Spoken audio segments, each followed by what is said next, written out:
Gracias de que, bueno, les voy a pedir por favor que me acompañen ahí en sus Biblias al capítulo 21 del Evangelio de Mateo. Sí, bien.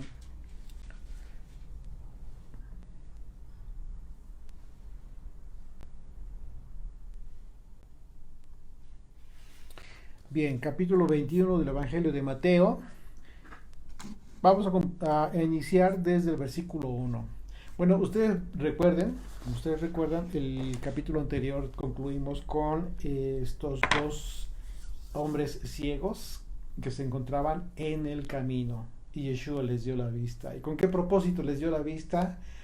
Con el mismo propósito que el Señor nos ha hecho entender a ti y a mí. Recuperar la vista tiene que ver con el aspecto simbólico de conocer la Escritura, de conocer al Padre, de conocer el camino que debemos seguir. Y dice la Escritura que una vez que recuperaron la vista, estos dos hombres le siguieron al Señor. Y ese es el propósito de nosotros, seguirle. Así es de que dice desde el versículo 1 al capítulo 21, cuando se acercaron a Jerusalén y vinieron a Betfagé, al monte de los olivos, a este lugar, fíjense cómo se describe, como una casa de higos inmaduros aún. Y Yeshua envió dos discípulos, diciéndoles: id a la aldea que está enfrente de vosotros, y luego hallaréis una asna atada y un pollino con ella. Desatadla y luego y traédmelos. Dice verso 3: y si alguien os dijere algo, decid: el Señor los necesita, y luego los enviará. Verso 4: todo esto aconteció para que se cumpliese lo dicho por el profeta cuando dijo: decid a la hija de Sión, he aquí tu rey viene a ti, manso, sentado sobre una asna sobre un pollino, hijo de animal de carga, un animal de carga, pero un animal impuro, de acuerdo a lo previsto por la Torá, ¿de acuerdo? El burro era un animal impuro que no podía, aunque fuera primogénito, no podría ser ofrecido al Señor, sino que uno de dos: o tendría que ser sacrificado o tendría que ser redimido por un cordero. Dice verso 6: y los discípulos fueron e hicieron como Yeshua les mandó, y trajeron el asna y el pollino, y pusieron sobre ellos sus mantos, y él se sentó encima. Un aspecto simbólico muy interesante, porque está hablando de mantos que traían los discípulos. Recuerden que normalmente Yeshua en todo tiempo estaba orando, y eso fue algo que aprendieron los discípulos, estuvieron con él y aprendían de él, y uno de los aspectos que estuvieron llevando a cabo mucho era el tema de estar orando constantemente, y ellos cumplían el mandamiento que acerca de este manto, el manto de oración. Esa es la razón por la cual ellos portaban este manto. No era, no era con otro propósito, eh, porque efectivamente ellos constantemente, a donde quiera que iban, oraban, todo el tiempo oraban. Yeshua todo el tiempo oraba. Así es que, por un lado, el hecho de que los discípulos hayan puesto estos mantos sobre el burro para que Yeshua se sentara sobre el animal, pues tiene que ver con un aspecto de separación, ¿sí? ¿Qué es lo que estaba separando estos mantos? Recordemos que el manto en sí, pues tiene que ver con santidad también, porque si hablamos del talit, ¿sí? Tiene en sus cuatro puntas tenían tzitziot, los tzitziot como mandamientos que recordaban al pueblo los mandamientos del Señor. Así es de que imagínense lo que está representando esto. Son varios aspectos al mismo tiempo, de ser una separación entre el santo, que es Yeshua, de lo inmundo, que era el animal impuro, el burro, pero por otro lado también hasta este momento había una separación entre Dios y su pueblo. Si estamos haciendo la conexión simbólica, y en ese sentido también podríamos ver que Los mandamientos estaban entre el santo y el impuro. Es decir, había que hacer algo con este impuro, con el animal, para que pudiera tener comunión con el santo. Recordemos que Yeshua viene en el nombre de Dios. Bendito el que viene en el nombre de Dios. Bendito el que viene en la autoridad de Dios. Así es de que, pues bueno, el mandamiento del capítulo 22 de Deuteronomio, versículo 12, que tiene que ver con estos mantos, también se relaciona de manera directa con el capítulo 10 del libro de los Hechos, en donde Pedro tiene esta visión de un manto que desciende del cielo, colgado de las 4 puntas, dice la escritura, y sobre él animales inmundos. ¿Ok? Y dice el Señor, le dice a Pedro, no llames inmundo lo que yo he limpiado. Es decir, ya había iniciado el Señor un proceso de purificación del pueblo, de los impuros, de aquellos que por haberse alejado de la Torah, haberse alejado del Señor, estaban ya en una condición de impureza respecto a Dios. Y el propósito de esa visión de Pedro, pues, ¿cuál fue? De ir y enseñar. ¿Qué ibas a enseñar? La voluntad de Dios. La voluntad de Dios que está plasmada en sus mandamientos. Así es de que podemos ver claramente en esta imagen, nos podemos imaginar a Yeshua montando este animal, pero antes los discípulos colocando sus talit, sus mantos de oración sobre este animal impuro, en un lugar en donde, de acuerdo a la palabra Betfagé, tiene que ver con un lugar de una casa de higos inmaduros. Y aquí está el problema. Esta casa, los higos inmaduros están conectados o relacionados de forma directa con la impureza del animal. ¿Por qué? Porque el propósito de los mandamientos, cuando tú comienzas a conocerlos, es que comienzan a rectificar tu vida, comienzas a enderezar los pasos de tu caminar. Y en ese sentido, comienzas a santificarte, comienzas a consagrar tu vida. El que sea santo, santifíquese más. ¿Sí? Y el que peca, peque más, dice al final de Apocalipsis en la escritura. Así es de que, ¿cuál camino seguimos? Y en ese sentido es que el simbolismo recobra una importancia muy grande con relación a los mandamientos, con relación a la condición de Israel que estaba separado del Señor, con relación a Yeshua que aún no cumplía, no era glorificado a través de su muerte y resurrección, y los mandamientos, la Torah, estos talit que estaban sobre este animal.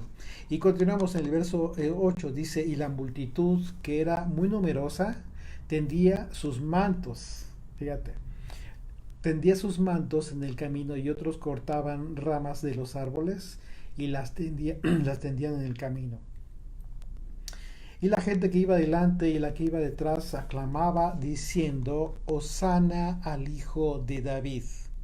Bendito el que viene en el nombre del Señor. Hosana en las alturas. Cuando tú escuchas esto y conoces lo que estaba esperando Israel, el pueblo, lo que viene a tu mente de inmediato es que el pueblo estaba ya aclamando a Yeshua como el hijo de David, pero el hijo de David reinante.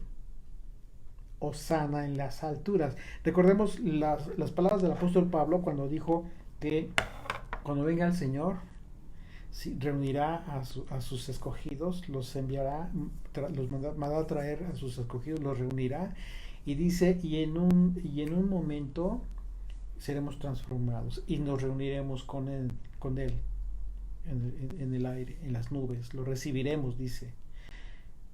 Por eso dicen ellos, Hosana al Hijo de David, venido el que viene en el nombre del Señor, Hosana en las alturas.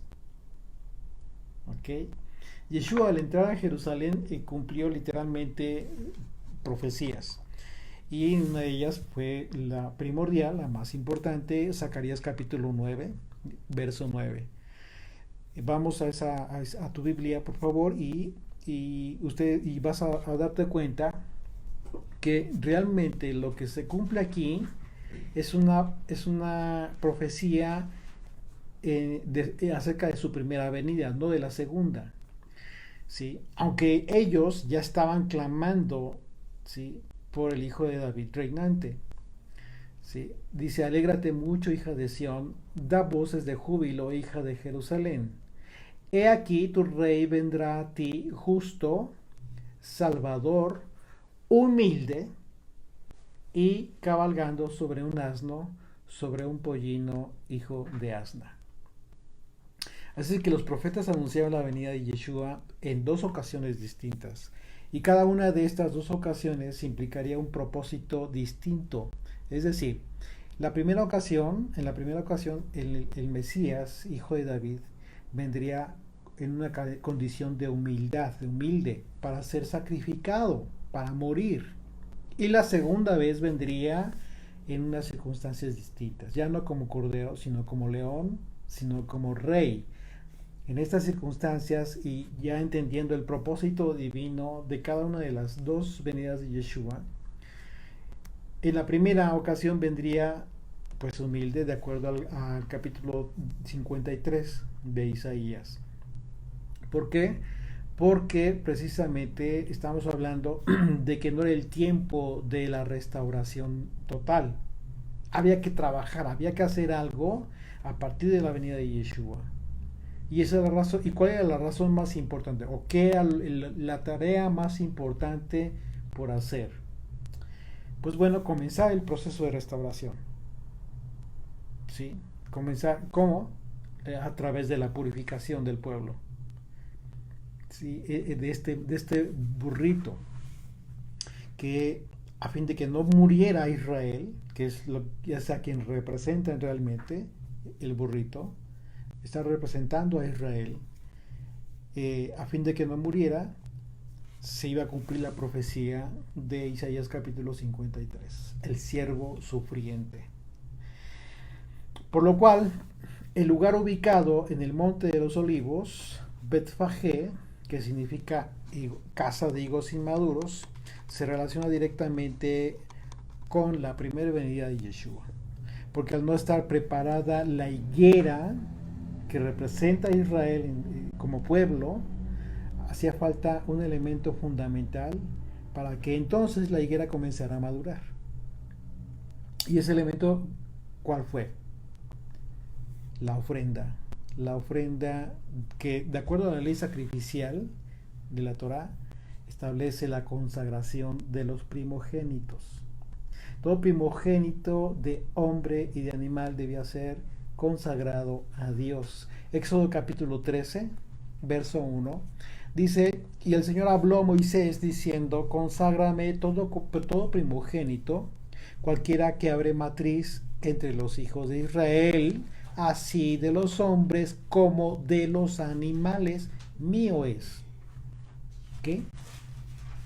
Y es curioso, ¿no? Cómo es que el Señor da este mandamiento en donde involucra a seres humanos como animales por igual, acerca de los primogénitos, las primicias. Sin embargo, el burro, de acuerdo a Levítico capítulo 11, ¿sí?, no es un animal apto. No es un animal que pudiera ofrecerse al Señor, a pesar de que dice los primogénitos, tanto de hombre animal como de animal, mío es. Entonces, aquí vemos que los mandamientos tienen que complementarse unos con otros. Y no hay contradicción, por supuesto. Simplemente hay que complementarlos. Y la ley dietética habla de que el animal no es puro, pero además también Éxodo habla de este impedimento para ofrendar al Señor un primogénito es un animal impuro. Dice Éxodo capítulo 13, verso 13, más adelante, dice, mas todo primogénito de asno redimirás con un cordero. Por favor, sí.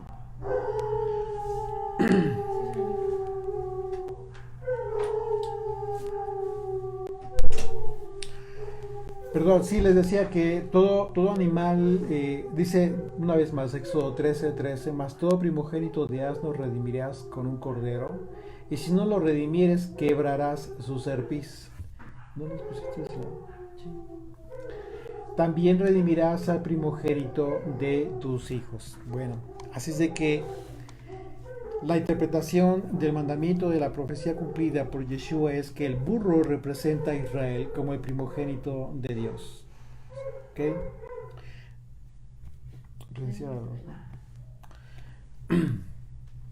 Así es de que, bueno, el asunto es que les decía que el burro representa a Israel, como lo venimos diciendo. Es la razón fundamental de esta escena, este acto simbólico que lleva a cabo Yeshua junto con sus discípulos, y en donde vemos claramente en donde el Cordero de Dios redimiría a Israel. Estamos viendo en esa escena al Cordero de Dios y al burrito, al asno montés, aquel que perdió su identidad, que dejó de ser hijo, que dejó de ser apto. Hablamos de Israel en general, ¿eh? No solamente de las 10 tribus del norte. Recordemos que tiene que ver con el pueblo de Israel. Ahora acompáñenme a Éxodo 4, verso 22. Dice, y dirás a Faraón, fíjense cómo lo expresa el Señor, cómo le da el mandamiento a Moisés. Y dirás a Faraón, el Señor ha dicho así, Israel es mi hijo, mi primogénito. Y bueno, en ese sentido, de acuerdo a la profecía de Oseas, Israel se convirtió en impuro, en un asno montés. Dice, si puedes leer por favor Oseas capítulo 8, verso 9. Porque ellos subieron a Asiria como asno montés para sí solo. Efraín con salario alquiló amantes. Así es, estamos hablando del pueblo que se prostituyó, y el Señor mismo lo identifica como un asno, un animal impuro. Así es de que Yeshua como Cordero de Dios, va a llevar a cabo esta labor, la labor de redimir al pueblo impuro, con todo el propósito de que el pueblo no muriera, ¿sí? Fue redimido, fue comprado por el Cordero, por su sangre preciosa.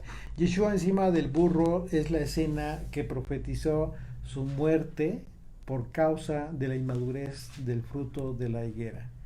Es decir, vino el Hijo de Dios, vino el Mesías, y ¿qué se encontró? Se encontró con que los líderes, los responsables, aquellos a los que Dios les encomendó preparar a su pueblo para este momento, el momento de la venida del Hijo de Dios, estuvieran listos. Pero ¿qué sucedió? No fue así. El pueblo no estaba listo. Los higos estaban inmaduros. Y existe una relación entre el burro, que es Israel, y esta aclamación de Osana. Porque la palabra Osana en el origen hebreo es la palabra Yasha y Na. ¿Sí? Ambas palabras significan súplica por seguridad por medio de la salvación ahora. Lo que estaban clamando, estaban suplicando salvación ahora. Pero ellos, el pueblo estaba entendiendo, estaba clamando por una salvación eterna. Más allá, porque muchas veces se estaciona uno pensando en la liberación de Roma, ¿no? Realmente lo que estaban clamando ellos al hablar esta expresión tal cual, ellos estaban identificando perfectamente la profecía. Lo que lo estaban queriendo ellos ya era el establecimiento del reino eterno. Es decir, ellos querían tener ya la seguridad de la salvación en ese momento. Y en ese sentido lo que las multitudes estaban clamando era un reconocimiento profético de que sabían claramente que no merecían la salvación, de forma indirecta quizás, en el espíritu. Ellos estaban clamando que a pesar de no merecer la salvación, ellos clamaban para recibirla. Israel clamó para no ser muerto, sino ser redimido, salvado, de acuerdo a la ley. Mas todo primogénito de asno redimirás con un cordero, y si lo redimieres, quebrará su cerviz. Y si no lo redimieres, quebrará su cerviz. También redimirás al primogénito de tus hijos. Así es de que había posibilidad de redimirlo, pero si no se redimía, tenía que morir Israel. La gente clamaba Hosana en las alturas, porque estaba manifestando que ese evento que Yeshua estaba representando era precisamente la venida del Hijo de Dios, como el pueblo ya lo anhelaba, es decir, como el Mesías reinante, el que iba ya a establecer el reino. ¿Qué estaba clamando? Bueno, otra profecía que habla de este momento, pero de esta segunda venida. Daniel capítulo 7, verso 13, dice, dice Daniel, miraba yo en la visión de la noche, y he aquí, con las nubes del cielo venía uno como hijo de hombre, y en las nubes del cielo venía uno como hijo de hombre, que vino hasta el anciano de días, y le hicieron acercarse delante de él, y le fue dado dominio, gloria y reino, para que todos los pueblos, naciones y lenguas le sirvieran. Su dominio es dominio eterno, que nunca pasará, y su reino uno que no será destruido. Esta profecía acerca de que le fue entregado, fue dado dominio, también comienza a cumplirse. Parte ya de esta profecía comienza a cumplirse a partir de que Yeshua dijo antes de ascender: se me ha dado poder y dominio sobre todas las cosas. Él lo dijo, él lo declaró, y en ese sentido comienza a cumplirse ese aspecto de la profecía. Solamente que el tema del dominio eterno y el momento en que no pasará, un reino dice que no será destruido jamás, está hablando no de un reino en la tierra, ¿sí? Por eso Yeshua dijo: mi reino no es de este mundo. Está hablando del reino eterno. Así es de que por la esperanza de que ese momento fuera el que Israel se acercara a la restauración de todas las cosas, ellos estaban clamando esto: sálvanos ahora, hijo de David, y restablece tu reino. Establece tu reino aquí en la tierra. Así es de que, bueno, continuamos el verso 10. Dice: cuando entró cuando entró él en Jerusalén, está hablando de Yeshua, toda la ciudad se conmovió diciendo: ¿quién es este? Y la gente decía: este es Yeshua, el profeta de Nazaret de Galilea. Y entró Yeshua en el templo de Dios y echó fuera a todos los que vendían y compraban en el templo, y volcó las mesas de los cambistas y las sillas de los que vendían palomas. El Señor manifestó aquí una cualidad de carácter hablando del celo por el Señor y por las cosas santas. El templo, recordemos, desde Levítico, desde Éxodo, fue consagrado como un lugar de santidad. Y la escena en que Yeshua corrió y reprendió a estos comerciantes que se encontraban en el templo de Jerusalén representa esta defensa de Dios por Israel. Es decir, ¿por qué llevó a cabo esto el Señor? ¿Por qué tuvo esta reacción? Está hablando de cambistas, a gente que estaba haciendo negocios en ese lugar.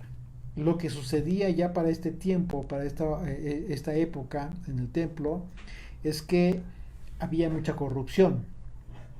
Había corrupción, se vendían los animales para las ofrendas demasiado caros, la gente que llevaba sus animales se los regresaban, decían no, no es apto, con todo el propósito de que compraran ahí, en fin, una serie de cosas terribles que hasta hoy en día, hoy en día tú vas a Israel y te venden las cosas súper carísimas, súper corrientes, ¿sí? Te hacen fraude porque te los venden como una cosa que según es y no es, a final de cuentas. Y bueno, muy así, ¿no? Con los negocios, con los dineros, es una pena. Son bien hermanos. Así es. Dice la profecía de Ezequiel capítulo 34. Acompáñenme a Ezequiel capítulo 34. Vamos a leer esto para ver, para tratar de entender la reacción que tuvo Jesucristo en este momento que entró al templo y vio esto corrompido. Dice, vino a mí palabra del Señor diciendo, hijo de hombre, profetiza contra los pastores de Israel. Profetiza y di a los pastores, así ha dicho el Señor Dios. Hay de los pastores de Israel que se apacientan a sí mismos. ¿No apacientan los pastores a los rebaños? Coméis la grosura y os vestís de la lana, la engordada degolláis, mas no apacentáis a las ovejas. No fortalecisteis las débiles. Aquí está, Betfagé. Los higos se quedaron débiles, inmaduros. No fortalecisteis a los débiles. Era esa la responsabilidad. ¿Se acuerdan que ya estudiamos la carta a los romanos?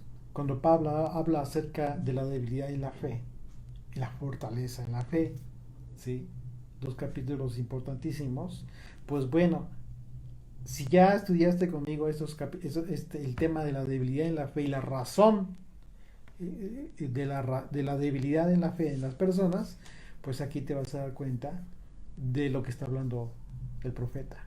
No fortalecisteis las débiles, ni curasteis la enferma, ni vendasteis la perniquebrada, ni volvisteis al redil la descarriada, ni buscasteis la perdida, sino que os habéis enseñoreado de ellas con dureza y con violencia. Y antes fueron esparcidas mis ovejas, y no hubo quien las buscare, ni quien preguntase por ellas. Por tanto, pastores, oíd palabra del Señor. Vivo yo, ha dicho el Señor Dios, que por cuanto mi rebaño fue para ser robado y mis ovejas fueron para ser presa de todas las fieras del campo, sin pastor, y mis pastores buscaron mis ovejas, ni mis pastores buscaron mis ovejas, sino que los pastores se apacentaron a sí mismos y no apacentaron mis ovejas. Por tanto, oh pastores, oíd palabra del Señor. Así ha dicho el Señor Dios. He aquí yo estoy contra los pastores y demandaré mis ovejas de su mano. Y les haré dejar de apacentar las ovejas. Ni los pastores se apacentarán más a sí mismos, pues yo libraré mis ovejas de sus bocas, y no les serán más por comida. Porque así ha dicho el Señor Dios. He aquí yo mismo iré a buscar a mis ovejas y las reconoceré. Así es de que si tú eres oveja, el Señor te va a reconocer. ¿Y cómo te va a reconocer? Porque hay una característica en la oveja. Esa característica de la oveja es que puede ser que incluso no vea bien, como los dos ciegos, pero va a escuchar y va a clamar por vista. Y en ese momento se va a hacer la conexión. El Señor las va a identificar y las va a traer, les va a dar vista. ¿Cómo es que va a dar esa vista? Pues a través de su enseñanza. Su palabra, la escritura. Verso 13, continuamos y dice, y les dijo, regresamos a Mateo 21 en tu Biblia, Sí, regresamos a Mateo 21, verso 13, y les dijo, escrito está, mi casa, casa de oración será llamada, mas vosotros la habéis hecho cueva de ladrones. Esta es la razón por la cual el celo de Jesucristo se manifestó en ese momento. Los corrió, les tiró todo su negocio y los echó del templo. Dice, él les dijo, escrito está, mi casa, casa de oración será llamada, mas vosotros la habéis hecho cueva de ladrones. Fíjate, ¿por qué dice la escritura, por qué dijo él, escrito está? ¿Por qué dice él, escrito está? Y no es la primera, no es la única vez. Hay varias ocasiones en que Yeshua dijo, escrito está. Pues porque lo vemos en la escritura en el Antiguo Testamento. Isaías capítulo 56, verso 7 dice, y yo los llevaré a mi santo monte y los recrearé en mi casa de oración. La casa de oración es el templo, justo donde estaban haciendo los negocios de estos hombres. Sí, y los recrearé en mi casa de oración. Sus holocaustos y sus sacrificios serán aceptos sobre mi altar, porque mi casa será llamada casa de oración para todos los pueblos. ¿Te das cuenta qué importante era mantener en santidad este lugar? Y esto ya lo habían pervertido. Ahora, fíjate lo que dijo Jeremías. Ahora vamos con Jeremías, por favor.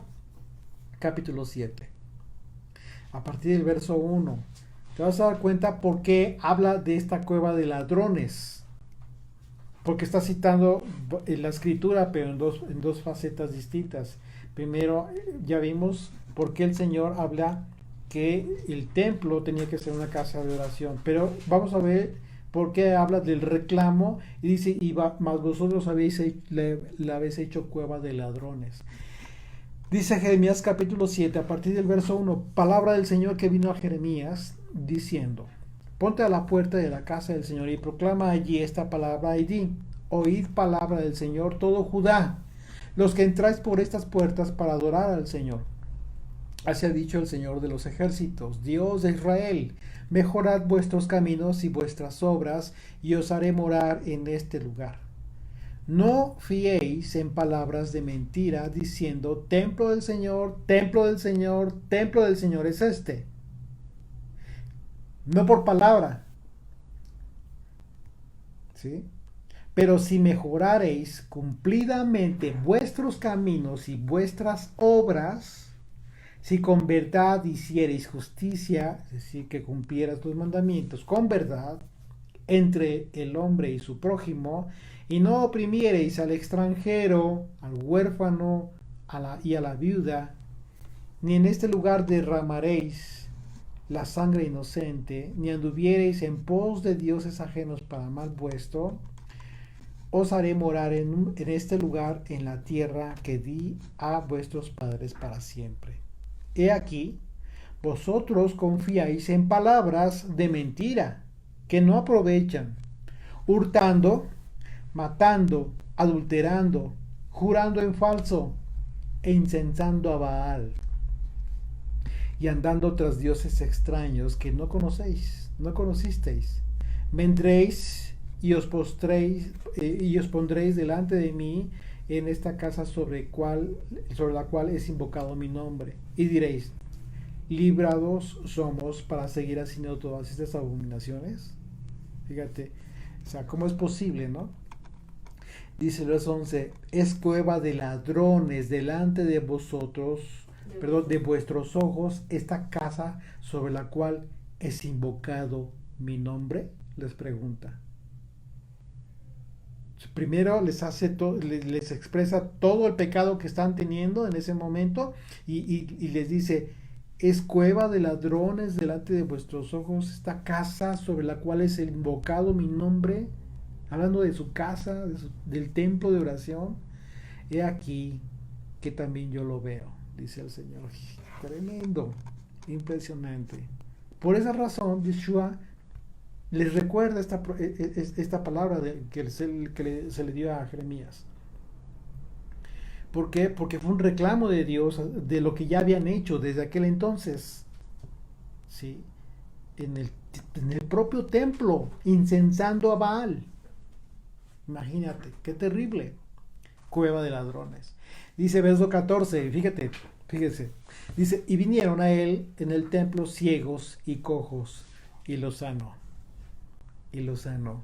Pero los principales sacerdotes y los escribas, viendo las maravillas que hacía, y a los muchachos aclamando, fíjate, a los muchachos, subraya esta palabra, aclamando en el templo y diciendo, Hosana al hijo de David, se indignaron. Se indignaron. La palabra muchachos que aquí se usa en el griego es la palabra pais, que significa muchacho literalmente, pero por ser golpeado impunemente, por ser maltratado, un muchacho maltratado. ¿Te estás dando cuenta cómo es que la escritura está identificando al pueblo, a los que decían Hosana al hijo de David? Y los que se indignaron fueron estos que permitieron que los hijos estuvieran inmaduros, que no estuvieran listos para la venida del Mesías. Es decir, que esta palabra se usa en referencia al pueblo de Israel que está siendo maltratado por sus propios líderes religiosos. Después de conocer el término de la palabra muchachos en el griego, entonces ya podemos imaginarnos cómo es que verdaderamente el pueblo lastimado y olvidado y débil, pues estaba gritando a Yeshua, clamando por salvación. ¿Sí? Sálvanos ahora. Hosana al hijo de David. Oseas capítulo 11, verso 1, desde el verso 1 dice, cuando Israel era muchacho, yo lo amé. Y de Egipto llamé a mi hijo. Te está hablando en qué momento, en el momento en que era débil Israel como pueblo. ¿Por qué? Porque estaba siendo, una vez más, estaba siendo oprimido por Egipto. Entonces dice, cuando Israel era muchacho, yo lo amé, y de Egipto llamé a mi hijo. Cuanto más yo los llamaba, tanto más se alejaban de mí. O sea, aquí está hablando el Señor desde cómo fue que los llamó, pero y seguía llamándoles después de haberlos liberado, después de haberles dado la tierra prometida, etcétera. Pero seguía llamándoles y el pueblo se alejaba más, cada día más. Cuanto más yo los llamaba, tanto más se alejaban de mí. A los Baales sacrificaban y a los ídolos ofrecían saumerios. Yo con todo eso enseñaba a andar al mismo Israel, tomándole de los brazos, y no conoció que yo le cuidaba. ¿Qué está diciendo aquí? Fíjate bien lo que dice el verso 3. Yo con todo eso enseñaba a andar al mismo Israel. Es decir, a pesar de la rebeldía del pueblo, el Señor siempre estuvo ahí enseñándole, cuidándolo. O sea, ¿qué es lo que haces tú cuando le enseñas a un bebé a caminar? Un pequeño. Estás cuidando de que no se caiga, que no se vaya a lastimar. Lo vas cuidando, lo vas tomando de la mano.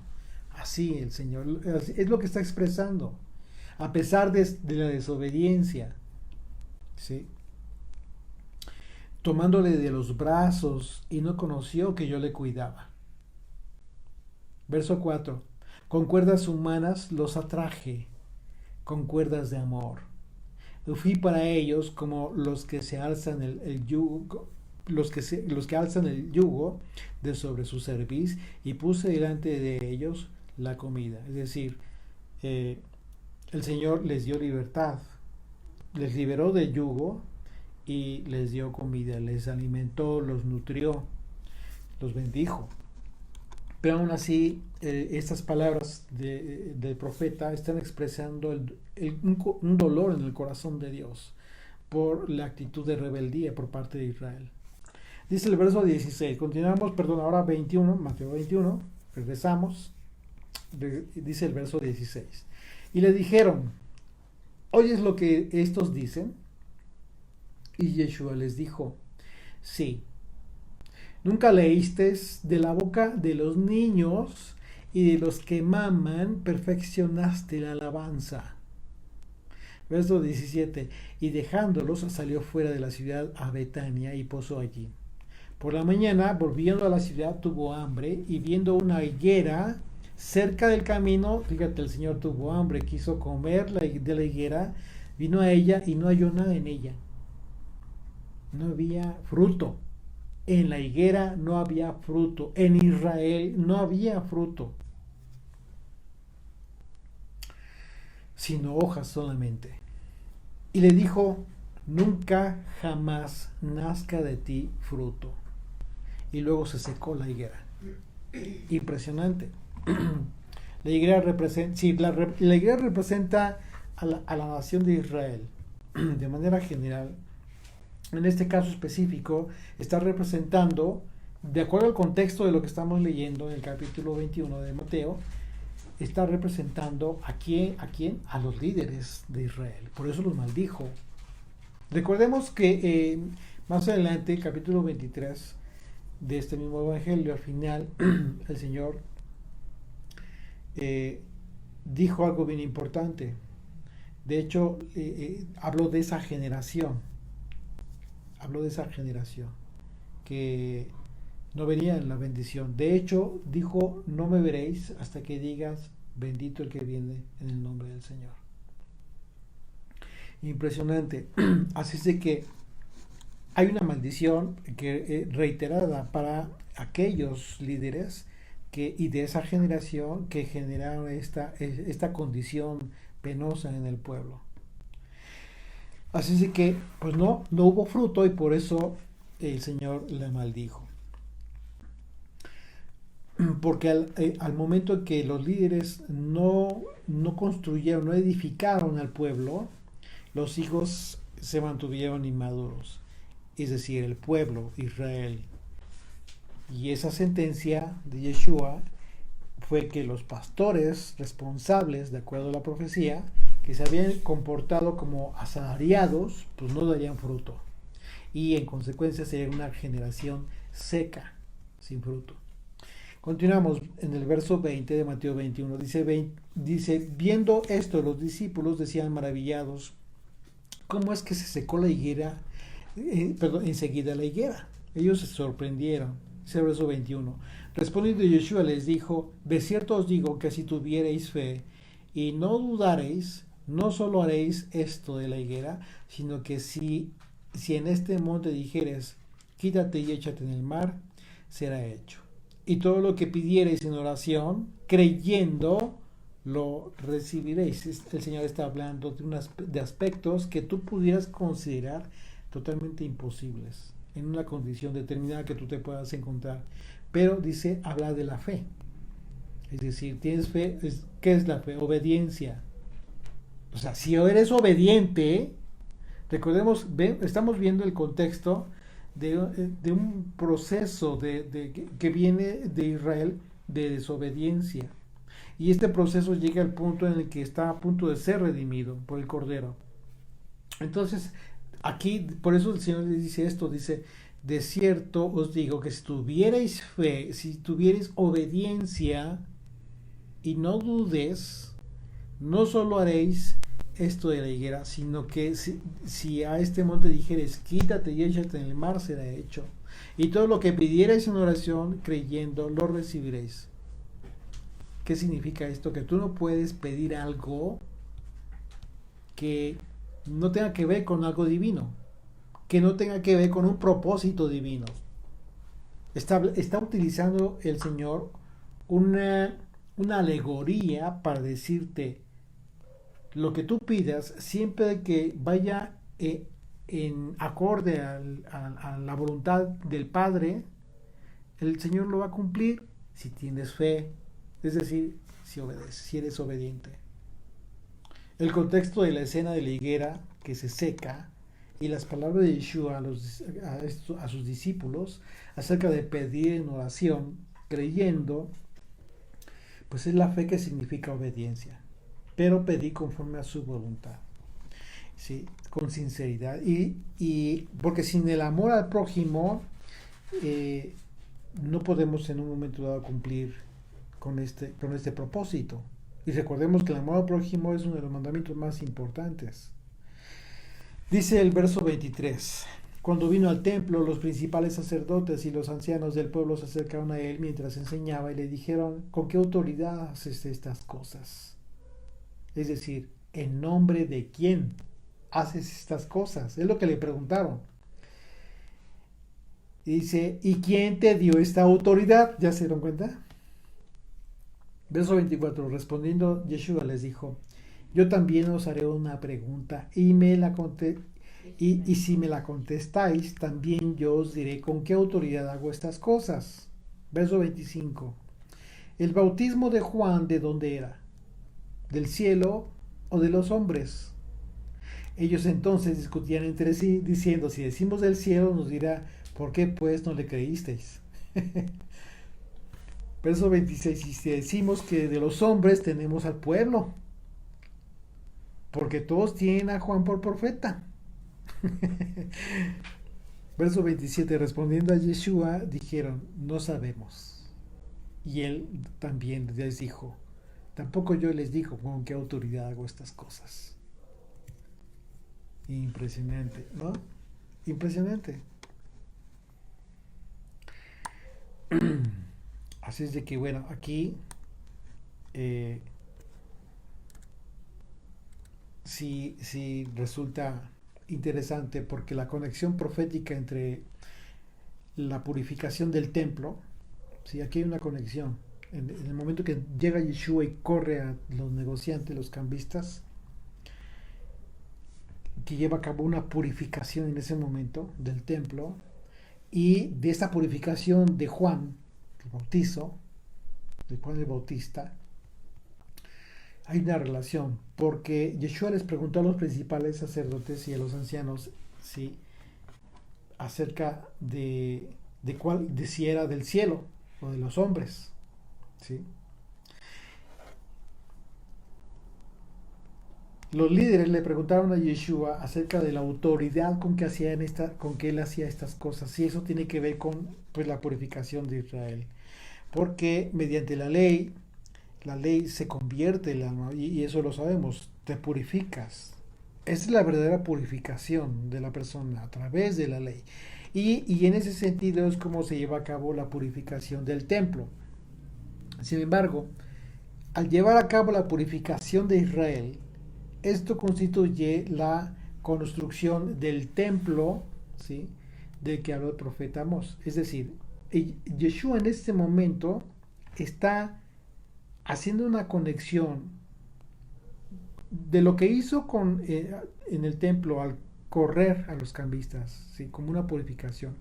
La pregunta que les hace muy a propósito a los líderes acerca del bautismo, que representa purificación, lo que está conectando Jesucristo en este momento es la profecía de Amós, que habla de otro templo, que habla de un tabernáculo, pero ya purificado, pero que ya no sería entonces construido por manos de hombre, sino por piedras vivas.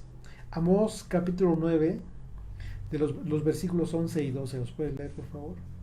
En aquel día yo levantaré el tabernáculo caído de David y cerraré sus portillos y levantaré sus ruinas y lo edificaré como en el tiempo pasado, para que aquellos sobre los cuales es invocado mi nombre posean el resto de Edom y a todas las naciones, dice el Señor que hace esto. Así es, así es. Entonces el profeta está hablando de un tiempo en que comenzaría a ser construido este tabernáculo caído de David, un templo de piedras vivas, un templo construido no de manos de hombre, sino de piedras vivas. Tú y yo estamos conformando este templo de entre todas las naciones, este tabernáculo caído de David. Es decir, que el tabernáculo que en aquel entonces fue dividido, ¿sí?, hoy se está restableciendo, se está restaurando. Y el apóstol Pedro habla de este tema, primera de Pedro capítulo 2, verso 5. Dice: vosotros también, como piedras vivas, ser edificados como casa espiritual. Está hablando del tabernáculo, ¿sí?, y sacerdocio santo para ofrecer sacrificios espirituales aceptables a Dios por medio de Jesucristo. Esos sacrificios aceptables, ¿cuáles serían? Sacrificios vivos, uno mismo, llevando a cabo una labor sacerdotal en tu casa, con los tuyos, con tu familia. No que estés ocupando el lugar de los levitas. O sea, hay que ubicarse en el aspecto que está hablando Pedro. Y al hablar de la casa espiritual, ¿sí? Pues está hablando del Israel como nación que se está conformando entre todas las naciones. Dice, verso 6, de ahí mismo, dice, por lo cual también contiene la escritura, he aquí pongo en Sión la principal piedra del ángulo, con una referencia a Yeshua, escogida, preciosa, y el que creyere en él no será avergonzado. Para vosotros, pues, los que creéis, él es precioso, pero para los que no creen, la piedra que los edificadores desecharon, los edificadores, ¿quiénes son? Los líderes, aquellos que tuvieron la responsabilidad de edificar el tabernáculo de David, pero no lo hicieron. ¿Por qué? Porque desecharon a la piedra viva, desecharon a la piedra del ángulo, la principal piedra.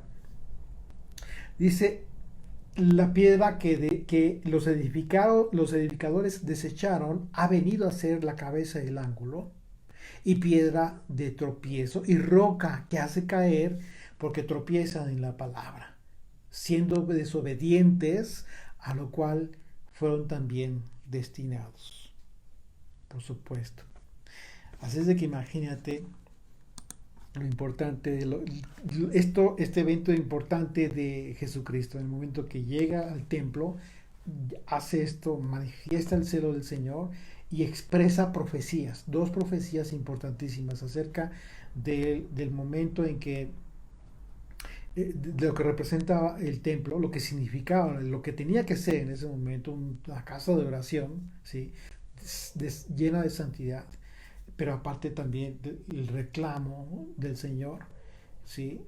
Que recuerde las palabras del Padre diciendo, convirtieron esta casa en cueva de ladrones. Regresamos a Mateo 21, verso 28. Pero, ¿qué os parece? Un hombre tenía 2 hijos y acercándose al primero le dijo, hijo, vea hoy a trabajar a mi viña. Respondiendo él dijo, no quiero. Pero después arrepentido fue. Aquí te está hablando de una actitud que primero se tiene, ¿no? Y luego dice, y acercarse el otro le dijo de la misma manera y respondiendo él dijo, sí, Señor, voy. Y no fue. ¿Ok? Israel no quiso obedecer al Padre y en el tiempo de su arrepentimiento, ¿cuál sería este? En el tiempo de su arrepentimiento a partir de la venida de Yeshua, ¿sí? Que está comenzando a obedecer, dice, sí voy a trabajar en la viña. Hubo un tiempo en que Israel dijo, no voy. Pero después dice, sí, y va a trabajar en la viña. Fíjate lo que dice. Una vez más, desde el verso 28, dice, un hombre tenía 2 hijos y acercándose el primero le dijo, hijo, ve hoy a trabajar a mi viña. Respondiendo, él dijo, no quiero. Pero después se arrepintió de que le dijo al padre, no quiero, y fue a trabajar a la viña. ¿Qué significa que se arrepintió? Llegó un momento en tu vida en que te arrepentiste por haber estado desobediente, viviendo tu vida totalmente ajeno a la voluntad de tu Padre Celestial. Y en ese momento viene a tu vida un arrepentimiento que te hace hacer lo que Él te dice desde un principio. Y obedeces. ¿Ok? Esa es una actitud. Y habla de otro hijo, dice, y el otro acercándose le dijo de la misma manera. Y respondiendo él, dijo, sí, Señor, voy. Pero no fue. ¿sí? Así es de que la referencia al hijo que dijo que sí obedecería, pero que no lo hizo, pues tiene que ver con un tiempo en el que el pueblo mintió, fingió que regresaba al Padre, pero no lo hizo de todo corazón. Fue hipócrita. Pero a final de cuentas el Señor lo sabe todo. ¿Ok? Fíjate lo que dijo el profeta Jeremías, capítulo 3, verso 7. Fíjate qué interesante.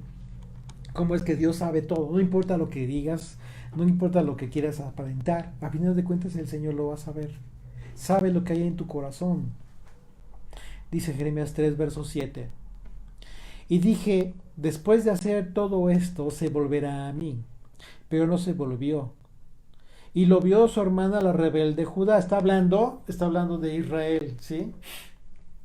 Ya para lo que está sucediendo aquí, para el tipo de Jeremías, que Jeremías está hablando en el momento en que Israel, las tribus del norte, parte del pueblo, pues ya había sido dispersado, las 10 tribus del norte.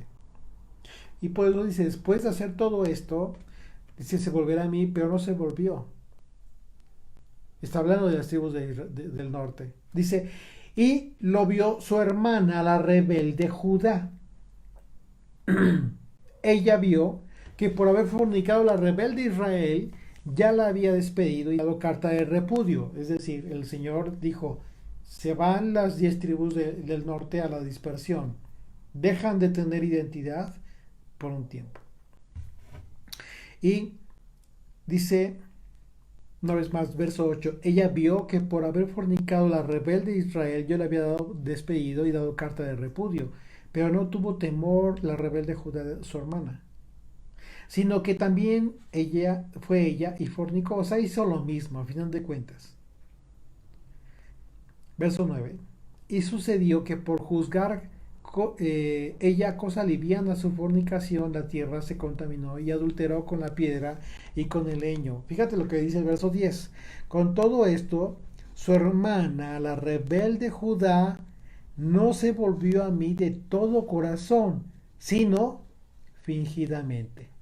Es decir, Judá dijo a Dios, sí voy a cumplir tu ley, Señor, pero al final de cuentas no la cumplió. Judá dijo, sí, Señor, voy a ir a trabajar a tu viña, pero al final de cuentas no lo hizo. Hoy no lo hace. Hoy están súper enfocados en su propia ley, en sus propios mandamientos, pero el mandamiento original, la ley, la Torá, tal cual, nítida, pura, no la cumple. Ellos están plagados de religiones, de mandamientos propios. Es la razón por la cual el profeta dijo esto de Judá, específicamente de Judá, que fue que regresó al Padre pero fingidamente. Y aquí Yeshua menciona esta parábola acerca de estos dos hijos. ¿Sí? No hay uno que sea mejor que otro, a final de cuentas, pero el asunto es que en las 10 tribus del norte el Señor emitió juicio, y en Judá solamente por la promesa dada a David. Pero no porque cumplan la ley, eso es una mentira. Dice verso 31, regresamos a Mateo 21, verso 31. ¿Cuál de las dos hizo la voluntad de su padre? Les está preguntando. Dijeron ellos, el primero. Yeshua les dijo, o sea, se está refiriendo al primero, es decir, a Israel, de acuerdo a la profecía de Jeremías. De cierto os digo que los publicanos y las rameras van delante de vosotros al reino de Dios. ¿Tú por qué crees que dijo esto Jesucristo? Pues porque son los que se arrepienten, como el primer hijo, como aquellos, como la casa del norte, que a final de cuentas se le dio carta de repudio, ¿sí? Y las generaciones que venimos de toda esa desobediencia, estamos viniendo al arrepentimiento y estamos cumpliendo. Estamos trabajando en la viña como quiso, como de acuerdo a la parábola que el Señor citó. Dice, verso 32, porque vino a vosotros Juan en camino de justicia y no le creísteis, pero los publicanos y las rameras le creyeron. Y vosotros viendo esto no os arrepentisteis después para creerle. Qué impresionante, ¿no? Verso 33. Oíd otra parábola. Fíjate, una vez más, dice, hubo un hombre, padre de familia, el cual plantó una viña, le cercó de vallado y cavó en ella un lagar. Edificó una torre y la arrendó a unos labradores y se fue lejos. Aquí, ¿de qué está hablando? De que el Señor está hablando de su pueblo, de esta viña que es su pueblo. Y la cercó con vallado, cavó en ella un lagar, es decir, le dio todo lo que necesitaba al pueblo. Y edificó una torre y la arrendó a unos labradores y se fue lejos. Y cuando se acercó el tiempo de los frutos, una vez más, frutos, ¿sí? Betfagé envió sus siervos a los labradores para que recibiesen sus frutos, una vez más. Está hablando de los líderes de Israel que tenían que dar frutos, dar cuentas. Verso 35. Mas los labradores, tomando a los siervos, a uno golpearon. Es decir, exactamente, a los que envió el Señor. Dice, a unos lo golpearon, a otros mataron y a otros lo apedrearon. Verso 36. Envió de nuevo otros siervos, más que los primeros, e hicieron con ellos de la misma manera. Finalmente les envió su hijo. Está hablando de los profetas, ¿sí? que fueron enviados, y después viene Jesucristo, Yeshua, y llega a la viña. Viene el Señor, viene Jesucristo, dice, viene su hijo, finalmente le envió a su hijo diciendo, tendrán respeto a mi hijo, por ser el Mesías, por las maravillas, por todas las señales. Mas los labradores, los líderes de Israel, cuando vieron al hijo, dijeron entre sí, este es el heredero, porque vieron las señales, y venid, matémosle y apoderémonos de su heredad. La heredad es Israel, su pueblo. La parábola de los labradores malvados representa esta historia de Israel. Es la historia de Israel a través de los profetas y también de los apóstoles, que son los siervos de Dios. Dios envió a todos estos hombres para que mediante el mensaje de ellos el pueblo diera frutos dignos de arrepentimiento. ¿Sí? Sin embargo, lo que sucedió a través de la historia es que los labradores malvados, es decir, el liderazgo religioso de Israel, mataron a los profetas de Dios. Y aún después, habiendo enviado al Hijo de Dios, que es representado en el Hijo, ¿sí?, del dueño de la viña, los malvados labradores acordaron matarlo, con todo el propósito de quedarse con la heredad de Dios, que es Israel. En ese sentido, lo que Yeshua expresó fue que el liderazgo de Israel estaba haciendo la labor a favor de Satanás, que quiso ser como Dios y quedarse con el reino. Qué impresionante, ¿no? Y fíjate lo que dice el verso 39. Dice, y tomándole, le echaron fuera de la viña y le mataron. Está hablando del hijo. Al decir que el hijo del dueño de la viña le haya matado, pues fue de la viña. Yeshua profetizó que su muerte sería fuera de Jerusalén. ¿Sí? Y hablamos de Jerusalén, ¿por qué? Porque en ese momento, pues el pueblo de Israel era la viña del Señor. Obviamente, hoy la viña de Dios ya no está solamente en Israel, está en todas las naciones del mundo. Verso 40 de Mateo 21 dice, cuando venga, pues, el Señor de la viña, ¿qué hará con aquellos labradores? Y le dijeron, a los malos destruirá sin misericordia, y arrendará su viña a otros labradores, que le paguen el fruto a su tiempo. Yeshua les dijo, ¿nunca leísteis en las Escrituras, la piedra que desecharon los edificadores ha venido a ser cabeza del ángulo? Qué duro, qué duro. Fíjate, Salmo 118, verso 22, dice, la piedra que desecharon los edificadores ha venido a ser cabeza del ángulo. De parte del Señor es esto, y es cosa maravillosa a nuestros ojos. ¿Por qué? Porque ellos mismos no se daban cuenta de lo que estaban haciendo. Verso 21, perdón, verso 43, 42 dice, el Señor ha hecho esto y es cosa maravillosa a nuestros ojos. Por tanto os digo que el reino de Dios será quitado de vosotros. Aquí tal cual se lo dice, tal cual. Será quitado de vosotros el reino de Dios y será dado a gente que produzca frutos de él. No frutos ajenos, no frutos propios, sino frutos de él.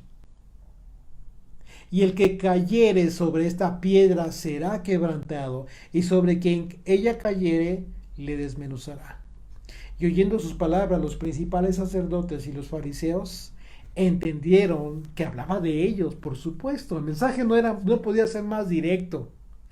Pero al buscar cómo echarle mano, temían al pueblo, porque éste le tenía por profeta. El reino de los cielos se le está entregando ya a quienes conforme a la voluntad de Dios están dando frutos, a quienes conforme a su ley echan la semilla en el campo a fin de que la semilla del verdadero evangelio sea recibida por aquellos que han sido preparados como tierra fértil para que produzcan frutos cual higuera, fuerte y no débil, para que la higuera produzca higos maduros en el día del Señor. Así es de que las ovejas pues escuchen la voz de su pastor en el mensaje que sus siervos están esparciendo en todo el mundo. Y de esta manera sepan que el reino de los cielos se ha acercado a sus vidas. Amén. Bendito Rey, gracias te damos por este día de reposo que nos permites iniciar, mi Dios, con el estudio de tu bendita palabra. Gracias porque este día nos has enseñado, mi Dios, que el trabajar para tu obra, el trabajar en la viña, en tu viña, Señor, es hacer tus mandamientos, Padre eterno. Mi Dios, al hacer tus mandamientos es estar en actividad, Padre eterno, para el reino, mi Dios, para convertir nuestras almas para ti, Señor. Permítenos arrepentirnos y trabajar en esto, porque hay mucho que hacer en nuestras propias vidas, Señor. Ya no mirar a los ajenos, sino a uno mismo, Padre, porque tenemos tanto trabajo por hacer. Te necesitamos, Señor. Gracias porque las pruebas y todo, Señor, lo que vivimos son para eso también, para fortalecer nuestra fe, para trabajar en nuestro carácter, en nuestra confianza en ti, Señor. Gracias, Padre, porque tú estás obrando en nuestras vidas, en cada uno de nosotros, Señor. Síguenos guiando, Padre eterno, a través de tu bendita palabra, a través de tus mandamientos. Gracias, Yeshua, en el nombre y por los méritos tuyos. Amén. Amén.